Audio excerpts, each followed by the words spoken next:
કોણ તને દુનિયામાં ગરીબ કહે છે કે મારી હું ગરીબ ન હોય ને તું મારી માં જો ગરીબ ન હોય ને તો આજ ખેતરના શેઠાની માથે 8-8 સુડેલું મારી ફરતી રાહડા રમે અને મને એમ કીધું કે મોતિયા લઈ જા નગર ભરખી જઈશું.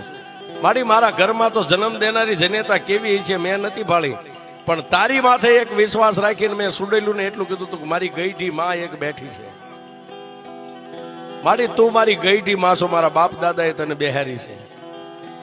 હવે મેલડી મને મોતિયાને જીવાડી કે મારી નાખી તારા હાથમાં છે. તેથી મારી મેલડી બોલી કે મોતિયા હવે જીવી જવું છે ને કે મારી એ તો તારા માથે હવે તારા ભરોહે છોડી દીધું જીવન. કે તો મોતિયા સાંભળ, કાલ દીવું કે બળદ અહીંથી જોડીને જાને ખેતરે એક કાચનો શીશો બંડીના ખિસ્સામાં લેતો જઈએ. અને ટાઈમ થાય છે બપોરના 12-1 નો, એટલે ભતવારીનો ટાઈમ થાય છે ને. પહેલી છે તને કાયમ ભાત ખવારવા આવતી આવશે અને પછી હાથ આવશે. એ આઠે આવીને તારી સામે ઊભી રહે